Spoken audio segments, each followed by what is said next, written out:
వర్ధిల్లాలి మందా కృష్ణమాది గారి నాయకత్వం, రాష్ట్ర వ్యాప్తంగా మాదిగల ఐక్యత, మాదిగ రిజర్వేషన్ పోరాట సమితి, మహాజన్ సోషలిస్ట్ పార్టీ, మందా కృష్ణమాది గారి నాయకత్వం.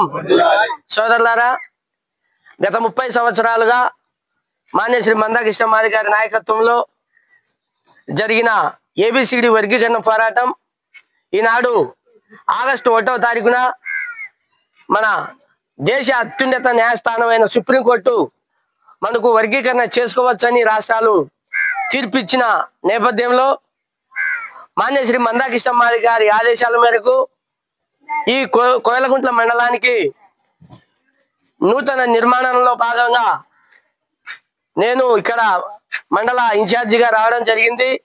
ఈ కార్యక్రమంలో మన రాష్ట్ర ఎంఎస్పి నాయకులు మూలింటి పెద్దమ్మనయ్య మాది గారు, జిల్లా అధికార ప్రతినిధి రాజు మాది గారు ఇచ్చేయడం జరిగింది. ఇక్కడ ఈరోజు జోలదరాశి గ్రామంలో ఈ సమావేశం ఏర్పాటు చేసిన కారణం ఏంటంటే, మన వర్గీకరణ ఫలాలు అందుకునే క్రమంలో అందరికీ సమన్యాయం జరగాలని, రాబో కాలంలో మన జాతి సామాజికంగా, రాజకీయంగా, ఆర్థికంగా ముందుకుండాలనే ఉద్దేశంతో అన్నగారు చెప్పడం జరిగింది. అందులో భాగంగా ప్రతి గ్రామంలో తిరుగుతూ ఇక్కడ జోలదరాశి గ్రామంలో నూతన కమిటీ వేయడానికి మేము ఇక్కడికి వచ్చేసినాము. ఇక్కడ వచ్చిన సోదరులకు, అక్కలకు, అన్నదమ్ములకు అందరికీ ఉద్యమ నమస్కారాలు. మీరందరూ ఇలాగే కలిసికట్టుగా మన జాతిని ముందుకు తీసుకుపోయి రాబో కాలంలో మన జాతి ఇంకా మన బిడ్డలు చదువుకొని ఈ వర్గీకరణ ఫలాలు అందుకోవాలని, అదేవిధంగా రాబో కాలంలో ఎస్సీ రిజర్వేషన్లను సక్రమంగా మనం అనుభవించాలనే ఉద్దేశంతో ఇక్కడికి రావడం జరిగింది. కాబట్టి సోదరులారా, మీరందరూ మీ పిల్లలను జాగ్రత్తగా చదివించి మనకు హాస్టల్లో కానీ, కాలేజీలలో కానీ, సీట్ల విషయంలో కానీ, అదేవిధంగా ఉద్యోగాల విషయంలో మనందరము ముందుండాలని సభాముఖంగా కోరుకుంటున్నాను. అదేవిధంగా రీసెంట్గా 16,432 టీచర్ పోస్టులు మెగా డిఎస్సి కూడా ఈ వర్గీకరణ కోసము మందా కృష్ణమాది గారు రిక్వెస్ట్ చేసి ముఖ్యమంత్రి గారిని ఆపించడం జరిగింది.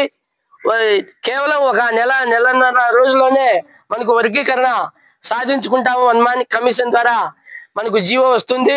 ఆ జీవో వల్ల మనకు ఎంత శాతం వస్తుందో ఆ శాతంలో మనం రిజర్వేషన్లు అనుభవించుకుంటూ ఇంకా ఏమైనా మన వాళ్ళు మెరుగ్గా రాణిస్తే మెరిట్లో కూడా మనం జనరల్లో మనకు ఉద్యోగాలు వచ్చే అవకాశం ఉంది. కాబట్టి మనం ఈ ఉద్యమాన్ని 30 ఏళ్ళుగా మనం కష్టపడిన ఈ ఫలితాన్ని మనం అనుభవించాలనే ఉద్దేశంతో ఇక్కడికి వచ్చి మీ అందరికీ ఈ సమావేశంలో ఏర్పాటు చేసిన మరి మీటింగులో మేము చెప్పడం జరుగుతుంది. కాబట్టి మీరు అందరూ మరి రాబో కాలంలో మన పై నాయకత్వానికి, మందా కృష్ణమాది గారికి సహకరించి మీరు రాజకీయంగా, సామాజికంగా, ఆర్థికంగా మరి అందరూ ముందుండాలనే ఉద్దేశంతో మనం ఈ కార్యక్రమాలు చేయడం జరుగుతుంది. కాబట్టి ఈ కమిటీకి సహకరించిన మీ అందరికీ, ఈ జోలదరాశి గ్రామ మా మాదిగ సోదరులకు, అన్నగారికి, అక్కగారికి అందరికీ ఉద్యమ నమస్కారాలు తెలియజేసుకుంటూ ముగించుకుంటున్నాను. జై మాదిగ, జై జై మాదిగ.